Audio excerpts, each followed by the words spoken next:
Hello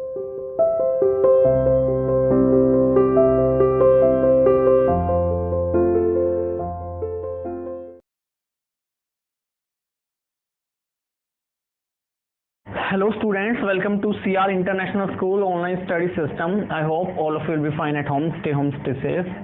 We are doing business studies. Lesson number 10, the international business. Today the topic for our discussion will be the scope of international business. बेटे scope का मतलब देखिए होता है क्षेत्र, यानी कि बिजनेस किन किन क्षेत्रों में किया जाता है, किस किस फील्ड में बिजनेस किया जाता है। इंटरनेशनल बिजनेस आप किस किस फील्ड में कर सकते हो, जैसे प्रोडक्शन, सर्विसेज, ट्रेडिंग, मार्केटिंग, किस फील्ड में किया जा सकता है इंटरनेशनल बिजनेस। जैसे पेप्सी देखिए बेटे, पेप्सी जब भी कोई बड़ा इवेंट होता है, जैसे आईसीसी का क्रिकेट वर्ल्ड कप हो गया या फुटबॉल का कोई लीग हो गया बेटे, उसे स्पॉन्सर्ड करता है, तो वो सर्विसेज स्पॉन्सर्ड करके देता है बेटे। ठीक है, इसी तरह प्रोडक्ट को स्पॉन्सर्ड किया जाता है, जैसे वीवो आईपीएल हो गया या ड्रीम 11 आईपीएल हो गया बेटे। तो ये सारे प्रोडक्ट को इंटरनेशनल बिजनेस में होता क्या है, क्षेत्र के अंदर आपको पढ़ना क्या है कि भाई हम बिजनेस किस किस क्षेत्र में कर सकते हैं, स्कोप क्या है, किन किन चीजों में इंटरनेशनल बिजनेस किया जा सकता है बेटे। तो ये होता है आपका इंटरनेशनल बिजनेस। ठीक है, तो आपको स्कोप अब पढ़ना है। तो सबसे पहला स्कोप देखिए ट्रेडिंग। ट्रेडिंग का मतलब होता है import export of goods. Trading का मतलब बेटा ये होता है। तो डेफिनेटली आप ट्रेडिंग के अंदर क्या कर सकते हो, एक पर्टिकुलर कंट्री से गुड्स खरीद सकते हो और किसी दूसरी कंट्री में बेच सकते हो बेटे। आप एक मीडिएटर का काम बन सकते हो। अब जैसे भारत करता क्या है, जो गल्फ कंट्रीज हैं, खाड़ी के जो देश हैं बेटे, वहां से तेल खरीदता है। ठीक है, जो क्रूड ऑयल जिसे हम कहते हैं, कच्चा तेल वहां से खरीदता है। और श्रीलंका हो गया, जापान हो गया, भारत के आसपास के जो एशियन रीजन है ना, जो थोड़े छोटे देश हैं, उन्हें एक्सपोर्ट कर देता है बेटे। तो भारत एक ट्रेडिंग का काम कर रहा है उस पर्पज में। तो ट्रेडिंग आप कर सकते हो इंटरनेशनल बिजनेस में, यानी आप एक कंट्री से गुड्स खरीद कर दूसरी कंट्री को आप बेच सकते हो बेटे, ये होती है ट्रेडिंग। तो इंटरनेशनल बिजनेस में आप एक कंट्री से सस्ता खरीद कर दूसरी कंट्री को अपना थोड़ा प्रॉफिट ऐड करके गुड्स को बेच सकते हो बेटे। इन्होंने कहा है कि इन इंडिया, भारत के अंदर कुछ बड़े एक्सपोर्ट हाउस दे रखे हैं। देखिए द एक्सपोर्ट हाउस, ठीक है, द एक्सपोर्ट हाउस एक ऐसा बेटे ट्रेडर है जो एक कंट्री से माल खरीदता है दूसरे में बेचता है। स्टार ट्रेडिंग हाउस हो गया भारत के अंदर, जो एक कंट्री से माल खरीदता है दूसरे में बेच देता है, यानी कि ट्रेडिंग करता है बेटे। ठीक है, सुपर ट्रेडिंग हाउस हो गया। तो ये सारे ऐसे ट्रेडिंग हाउसेस है बेटे जो एक कंट्री से माल खरीदते हैं, गुड्स खरीदते हैं और दूसरी कंट्री को सप्लाई कर देते हैं। जापान के अंदर बता रखा है international trading house do transaction on a large scale. तो जापान के अंदर इंटरनेशनल ट्रेडिंग हाउस बड़े लेवल पर ट्रेडिंग करता है, बड़े लेवल पर एक कंट्री से गुड्स खरीदकर दूसरी कंट्री को बेचता है बेटे। तो ये पहला स्कोप था इंटरनेशनल बिजनेस का। सेकंड है सर्विसेज। इंटरनेशनल बिजनेस में सर्विसेज भी प्रोवाइड की जा सकती है, जैसे आईटी सर्विसेज, ठीक है, इंफॉर्मेशन टेक्नोलॉजी सर्विसेज बेटे। आउटसोर्सिंग हो सकता है इसके अंदर, ठीक है, आउटसोर्सिंग यानी कि अपना काम किसी दूसरे देश से कराना बेटे, ठीक है, ये सर्विसेज कहलाती है। ठीक है, जैसे बीपीओ आउटसोर्सिंग होता है उस चीज में आ गया ये। तो इन्होंने कहा the role of services increasing in international business. तो इंटरनेशनल बिजनेस में जो सर्विसेज का रोल है वो भी काफी बढ़ता जा रहा है। अब जो एक देश है वो दूसरे देश की सर्विसेज को हायर करने की कोशिश करता है। अब जैसे अमेरिकन सा बेटे, अमेरिकन का जो भी कॉल सेंटर का काम होता है ना, कॉल सेंटर का वो काम होता है बेटे, वो खुद ना करके यहाँ इंडिया को आउटसोर्स कर देते हैं, इंडिया वालों से कराते हैं वो अपनी कस्टमर केयर का काम कस्टमर से। क्योंकि इंडिया एक लार्ज पॉपुलेटेड कंट्री है और इंडिया में विश्व के सबसे ज्यादा लोग बेटे इंग्लिश बोलते हैं। ठीक है, इंडिया एक लार्जली पॉपुलेटेड कंट्री होने के कारण बहुत ज्यादा लोग यहाँ इंग्लिश बोलते हैं बेटे। चाइना भी एक लार्जली पॉपुलेटेड कंट्री है, लेकिन चाइनीज भाषा भी ज्यादा बोलते हैं, इंग्लिश का कम यूज करते हैं। भारत में बेटे इंग्लिश का रुझान काफी अच्छा है, काफी ज्यादा बड़ा है और इंडियंस काफी अच्छी इंग्लिश बोल सकते हैं। तो इसीलिए अमेरिकन करते क्या हैं, अपना जो कॉल सेंटर का काम होता है जिसे हम कस्टमर केयर कहते हैं, वो काम अपना सारा का सारा इंडिया को आउटसोर्स कर देता है बेटे। तो समझाने का मतलब है आपको कि भाई जो सर्विसेज होती है वो भी इंपोर्ट या एक्सपोर्ट की जा सकती है, सर्विसेज को भी हम एक्सपोर्ट कर सकते हैं। ठीक है, अब ये कॉल सेंटर का काम हो गया, ये सर्विसेज है बेटे। टेलीकम्युनिकेशन का काम होता है, ये सर्विसेज होते हैं, इसे हम एक्सपोर्ट। अब इंडिया के अंदर जो वोडाफोन की सिम है बेटे, वो इंडिया की खुद की थोड़ी नहीं है, यूके की है, वो यूके की कंपनी है। तो ये सर्विसेज है, वो टेलीकॉम सर्विसेज प्रोवाइड करा रहे हैं इंडिया के अंदर। तो बेटे इंटरनेशनल बिजनेस में हम सर्विसेज को भी इंपोर्ट और एक्सपोर्ट कर सकते हैं। The following services can be imported और एक्सपोर्टेड बेटे। टूरिज्म सर्विसेज हो सकता है भाई, जापान में अगर इंडिया वाले घूमने जाएं तो हमें वहाँ के बारे में क्या पता, तो हमें एक बेटे ट्रांसलेटर चाहिएगा जो जापानीज भाषा को इंडियन भाषा में कन्वर्ट करके आपको बताएगा। ठीक है, ट्रांसपोर्टेशन सर्विसेज होती है भाई, ठीक है, जिसे हम एक्सपोर्ट, बैंकिंग सर्विसेज, इंडिया में अब सिटी बैंक है वो बैंकिंग सर्विस प्रोवाइड करा रहे हैं, बेसिकली इंटरनेशनल बिजनेस हो गया सिटी बैंक।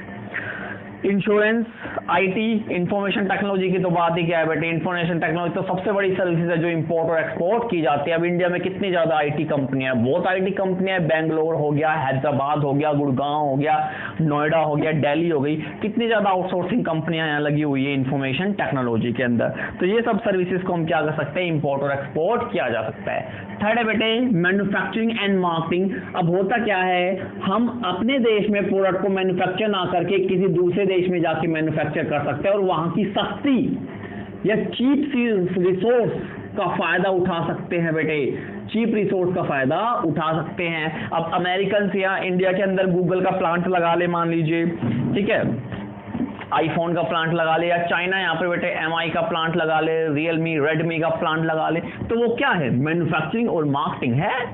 आप दूसरे देश में जाके सामान बना रहे हो और उसे बेच रहे हो बेटे, ठीक है, सामान को बनाना मैन्युफैक्चर हो गया, उसे बेचना उसकी मार्केटिंग हो गई बस। तो ये भी इंटरनेशनल बिजनेस के स्कोप के अंदर आता है कि आप दूसरे देश में जाकर गुड्स को प्रोड्यूस कर सकते हो, गुड्स को मैन्युफैक्चर कर सकते हो और उसे वहां बेच सकते हो, उसकी मार्केटिंग कर सकते हो generally. That is also included in international business is well बेटे। तो देखिए आपको बता रखा है कि this category include those business establishment which export the self manufactured product बेटे, ठीक है। तो मैन्युफैक्चर प्रोडक्ट को हम क्या कर देते हैं, बेच देते हैं बेटे। तो सेल्फ मैन्युफैक्चर्ड प्रोडक्ट जो हमने खुद प्रोडक्ट बनाए हुए हैं उसे हम सेल आउट कर देते हैं किसी दूसरे कंट्रीज में। जैसे अब आईफोन बेटे बनता तो अमेरिका में लेकिन आके यहाँ इंडिया में बिकता है, तो मैन्युफैक्चर्ड प्रोडक्ट हो जाएगा बेटे।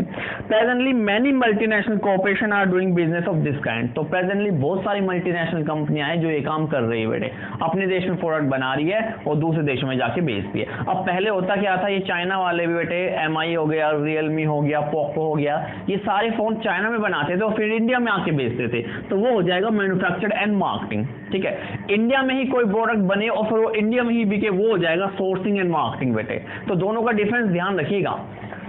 मैन्युफैक्चर एंड मार्केटिंग में तो होता क्या है, एक प्रोडक्ट बनता यानी प्रोड्यूस तो डोमेस्टिक कंट्री में होता है, ठीक है, डोमेस्टिक कंट्री यानी घरेलू, घर में ही बनता है, यानी चाइना में ही प्रोडक्ट बिक रहा है और इंडिया में आकर वो बिक रहा है। चाइना में प्रोडक्ट बन रहा है, उसकी मैन्युफैक्चरिंग, उसका प्रोडक्शन चाइना में हो रहा है, ठीक है, और वो बिक या इंडिया में रहा है, तो वो क्या कहलाएगी, मैन्युफैक्चरिंग एंड मार्केटिंग। यहाँ मैं लिख देता हूँ चाइना एंड इंडिया, यानी चाइना में बन रहा है और इंडिया में बिक रहा है, मैन्युफैक्चरिंग एंड मार्केटिंग। अब देखिए सोर्सिंग एंड मार्केटिंग, यानी इंडिया में ही वो प्रोडक्ट बन रहा है और इंडिया में ही उसकी सेल हो रही है, यानी कि दूसरे देशों में प्लांट इन्होंने लगाए हुए हैं, वो कहलाएगा सोर्सिंग एंड मार्केटिंग बेटे। देखिए अब सोर्सिंग एंड मार्केटिंग क्या होता है बुक की लैंग्वेज में। Currently many of MNC are doing business of this type। तो बहुत सारी MNCs, multinational corporation sourcing and marketing का काम करते हैं बेटे। अंडर दिस, इसके दौरान एक company of one nation establish its plant in some other country, यानी कि इसके दौरान जो एक देश होता है वो अपना प्लांट, ठीक है, वो अपना प्लांट या अपनी यूनिट, अपनी बिजनेस यूनिट को दूसरी कंट्री में ओपन करता है, ओपन करने के बाद वहां मैन्युफैक्चर करता है और उसी देश में उसे बेचता है। जैसे एमआई का एग्जांपल आप ले सकते हो, एमआई के अब इंडिया में कई प्लांट खुल चुके हैं। अब जो एमआई, रेड एमआई के फोन आ रहे हैं उस पर लिखा पाता है मेड इन इंडिया, जरा देखिए ना बेटे, क्योंकि उसकी मैन्युफैक्चरिंग यहाँ इंडिया में हुई है, ठीक है, मैन्युफैक्चरिंग वहां इंडिया में हुई है, इंडिया में प्लांट लगे हुए हैं उन चाइना वालों के। तो ये हो जाएगा सोर्सिंग एंड मार्केटिंग बेटे। तो ध्यान रखिएगा, मैन्युफैक्चरिंग एंड मार्केटिंग में प्रोडक्ट बनता तो घरेलू देश में है लेकिन वो बिकता दूसरे देशों में जाके है। सोर्सिंग एंड मार्केटिंग में जो विदेशी फर्म है वो आकर ठीक है इंडिया में ही प्रोडक्ट बनाएगी और इंडिया में ही बेचेगी बेटे। तो यही इन्होंने बताया हुआ है कि the main purpose behind this is to enjoy the benefit of cheap labour, क्योंकि उस दूसरे देश में चीप लेबर होता है। अब जैसे इंडिया में कितनी सस्ती लेबर आपको मिल जाएगी, because India is a largely populated country और यहाँ बहुत कम रुपए में काम करने के लिए लोग तैयार हो जाते हैं। इसी का फायदा बेटे चाइना और अमेरिकन जैसे देश उठाते हैं और इंडिया की लेबर से काम कराते हैं, एक तरह से उनका एक्सप्लॉयटेशन ही करते हैं। जिस काम के वहां अमेरिका में बेटे 2.5-3 लाख मिलते हैं, उस काम के यहाँ 15,000 में काम हो जाता है। तो डेफिनेटली वो इंडिया की सस्ती लेबर, चीप लेबर का फायदा उठाते हैं और उन्हें एक्सप्लॉइट करते हैं बेटे। ठीक है। So these company sell their product produce in some other country back to their own country and even to the country where the production unit is established. तो बेटे प्रोडक्ट बनाएंगे इंडिया में, इंडिया से इंडिया में भी बेचेंगे, अपने देश में भी ले जाएंगे और किसी दूसरे देश में भी बेच सकते हैं बेटे। नेक्स्ट है global sourcing for production. Global sourcing for production, global यानी कि वैश्विक, ठीक है, जो विश्व में जो बनता है बेटे। तो देखिए these company which import necessary material from other nation. अब ग्लोबल सोर्सिंग के अंडर होता क्या है, एक कंपनी जो होते बेटे necessary material, necessary raw material जो इन्हें चाहिए होता है, नेसेसरी मतलब जरूरी, किसी गुड्स को प्रोड्यूस करने के लिए कोई ना कोई मटेरियल तो जरूरी होता है, तो वो उनके लिए नेसेसरी मटेरियल बन गया। तो नेसेसरी मटेरियल को ये बेटे इंपोर्ट करते हैं। For the production of goods are included under this, ठीक है। तो बेटे इसके अंदर होता क्या है, ठीक है, ग्लोबल सोर्स ऑफ प्रोडक्शन के अंदर एक जो कंपनी होती है, जो नई कंपनी बनी हुई है बेटे, ठीक है, वो इंपोर्ट करती है necessary material from other countries, ठीक है, और इंपोर्ट करने के बाद उस गुड्स का प्रोडक्शन करती है अपने ही देश में।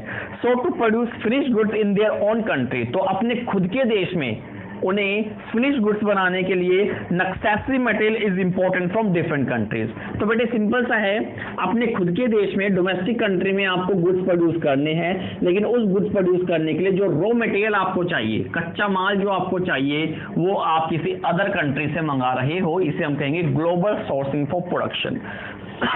ठीक है, तो ध्यान रखिएगा, ग्लोबल सोर्सिंग फॉर प्रोडक्शन में रॉ मटेरियल इंपोर्ट किया जाता है और फिर उसे फिनिश गुड्स में कन्वर्ट किया जाता है बेटे। The purpose behind this is to keep the cost of production is minimum, क्योंकि रॉ मटेरियल अगर घरेलू देश में महंगा पड़ रहा है तो उसे बाहर से मंगा लिया जाएगा बेटे, बाहर से मंगा लिया जा गया तो आप प्रोडक्शन कर लोगे, उसे बेच दोगे बेटे।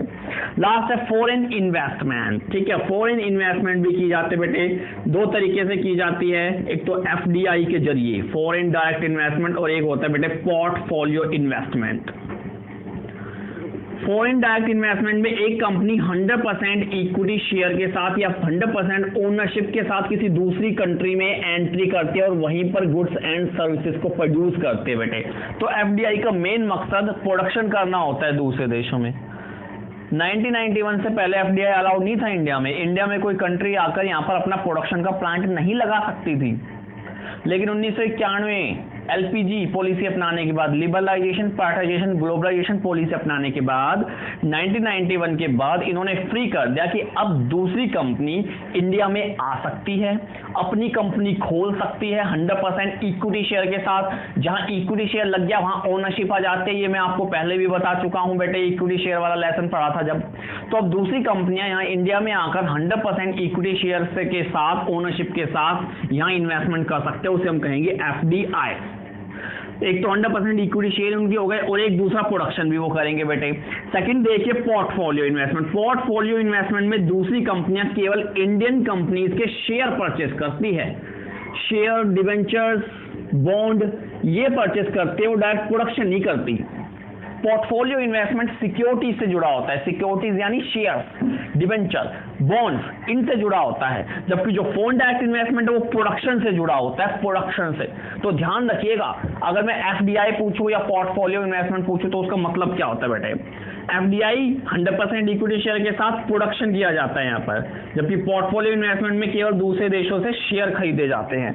तो आपको बताया गया है it refers to inviting the foreign currency in our country, ठीक है। फॉरेन इन्वेस्टमेंट का सबसे पहले मीनिंग होता है कि फॉरेन करेंसी, फॉरेन एक्सचेंज को इंडिया में इनवाइट करना, फॉरेन कंट्री की एमएनसीज को इंडिया में इनवाइट करना कि वो यहां पर आकर अपनी यूनिट खोले, अपना प्रोडक्शन लगाए बेटे। ये दो तरीके से किया जाता है, फॉरेन डायरेक्ट इन्वेस्टमेंट जिसके अंदर बेटे फॉरेन इन्वेस्टर इंडिया के अंदर प्रोडक्शन करेंगे, ठीक है, ठीक है। So it refers to foreign investor investing in production activities in other nation. MNC are example of this. जितने भी मल्टीनेशनल कॉर्पोरेशन इंडिया में खुली हुई है वो सारी की सारी एफडीआई, फॉरेन डायरेक्ट इन्वेस्टमेंट का एग्जांपल है, उदाहरण है, क्योंकि वो इंडिया में ओनरशिप के साथ आती हैं और अपनी कंपनी खोलते हैं और यहाँ पूरी तरह से प्रोडक्शन भी करती है। सेकंड है portfolio investment. It refers to foreign investor investing in Indian company. मैंने बताया ना कि फॉरेन इन्वेस्टर इंडिया के अंदर इन्वेस्ट कर रहे हैं, कैसे, शेयर खरीदकर, डिबेंचर खरीदकर, बॉन्ड खरीदकर। पोर्टफोलियो इन्वेस्टमेंट में प्रोडक्शन नहीं करते, वो 100% इक्विटी शेयर के साथ नहीं आते, केवल इंडिया की कंपनी के कुछ शेयर खरीद लेते हैं। जैसे पेटीएम हो गया, पेटीएम में अलीबाबा के कुछ शेयर खरीदे हुए अलीबाबा कंपनियों ने बेटे, तो वो पोर्टफोलियो इन्वेस्टमेंट है। फ्लिपकार्ट हो गया, फ्लिपकार्ट की कुछ भागीदारी चाइना की है, पोर्टफोलियो इन्वेस्टमेंट हो गया, पूरी तरह से 100% नहीं है बेटे, जब 100% होता है तो वो एफडीआई कहलाता है। तो ये थे आपके स्कोप ऑफ इंटरनेशनल बिजनेस। देखिए बेटे नेक्स्ट टॉपिक है आपका इंपोर्ट ट्रेड क्या होता है। ठीक है, आपका 10.2 पार्ट शुरू हो चुका है इंपोर्ट ट्रेड। अब आपको पता है इंपोर्ट का मतलब क्या होता है। हम जब दूसरे देशों से, रेस्ट ऑफ द वर्ल्ड से, दूसरे देशों से कोई गुड्स या सर्विसेज हायर करते हैं, गुड्स या सर्विसेज हायर या अक्वायर्ड करते हैं, तो वो इंपोर्ट कहलाता है बेटे। जब हम अपनी गुड्स एंड सर्विसेज किसी दूसरे नेशन को प्रोवाइड कराते हैं तो वो एक्सपोर्ट कहलाता है बेटे। तो हम पढ़ रहे हैं import trade. So import refers to acquiring या हायरिंग, एक्वायरिंग या हायरिंग आप लिख सकते हो, goods and services from rest of the world. Rest of the world में बेटे सारे के सारे अदर नेशन आ गए, सारे के सारे अदर नेशन कवर्ड हो जाते बेटे। तो इंपोर्ट ट्रेड का मतलब होता है hiring goods and services from rest of the world. Import refers to a process in which hiring goods and services from rest of the world, it is known as import trade बेटे। तो ये import trade कहलाता है बेटे। और import trade कोई easy चीज नहीं है बेटे, ये काफी कॉम्प्लेक्स प्रोसीजर होता है। दूसरे देश से आप इंपोर्ट कर रहे हो बेटे, इसका मतलब आप अपने देश के गुड्स एंड सर्विसेज को छोड़कर दूसरे देशों पर गुड्स एंड सर्विसेज पर डिपेंड हो रहे हो। डिपेंडेंसी आपकी दूसरे देशों में जा रही है बेटे, ये कोई अच्छी बात है? ये अच्छी बात बिल्कुल नहीं होती। तो इसीलिए बेटे गवर्नमेंट भी चाहती है कि इंपोर्ट कम से कम किया जाए, हम दूसरे देशों से इंपोर्ट कम से कम करें बेटे, हम सेल्फ डिपेंडेंट बने। नरेंद्र मोदी गवर्नमेंट देखिए self dependent India, self reliance India पर कितना निर्भर रहती है बेटे। तो इसीलिए इंपोर्ट कोई इजी टास्क नहीं होते, एक कॉम्प्लिकेटेड टास्क होते बेटे, और इसका एक लॉन्ग प्रोसीजर और लॉन्ग डॉक्यूमेंटेशन प्रोसीजर होता है बेटे। आपको लंबी प्रक्रिया फॉलो करनी पड़ती है बेटे, और इसका एक फिक्स्ड प्रोसीजर होता है जो आपको फॉलो करना पड़ता है। बिना प्रोसीजर के आपके ये हो ही नहीं सकता बेटे। इंपोर्ट करने के लिए आपको बैंकों से परमिशन लेनी होती है, बैंकों से एनओसी लेटर लेना होता है बेटे, बैंक की गारंटी चाहिए होती है। बिना बैंक की गारंटी के कोई भी इंटरनेशनल बिजनेस नहीं हो सकता बेटे। तो इंपोर्ट बिजनेस में बहुत ज्यादा डॉक्यूमेंटेशन और प्रोसीजर होता है बेटे। ठीक है, this procedure is called procedure of import trade. तो इंपोर्ट ट्रेड में जो भी प्रोसीजर फॉलो होता है वो प्रोसीजर ऑफ इंपोर्ट ट्रेड कहलाता है बेटे।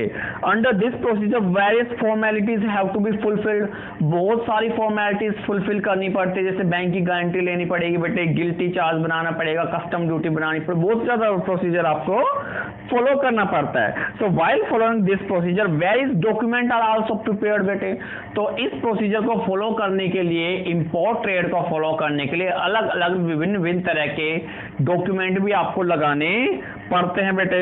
तो अब हम जो होगा बेटे नेक्स्ट वीडियो में इसका procedure of import of trade और इसके लिए डॉक्यूमेंट्स चाहिए होते बेटे उसको डिस्कस करेंगे। ठीक है, तो इंपोर्ट ट्रेड मैंने आपको बताया, it refers to purchase of goods and services from another country and bringing them into the own country. तो बेटे इंपोर्ट ट्रेड के अंदर हम गुड्स एंड सर्विसेज को परचेस करते हैं फ्रॉम अदर कंट्री और उसे अपने देश के अंदर क्या करते हैं, यूज करते हैं बेटे, उसे हम कहते हैं इंपोर्ट ट्रेड। और इसके अंदर जो प्रोसीजर होता है उसे कहते हैं प्रोसीजर ऑफ इंपोर्ट ट्रेड। इसमें बेटे various procedure and documents use किए जाते हैं बेटे, और देश में हमेशा कहा जाता है कि कम से कम आप इंपोर्ट करो, ज्यादा से ज्यादा आप सेल्फ रिलायंस कंट्री बनो, आत्मनिर्भर भारत की स्थापना कीजिए बेटे। तो इसके जो डॉक्यूमेंट एंड प्रोसीजर है बेटे वो हम नेक्स्ट वीडियो में पढ़ेंगे। Thank you very much right now.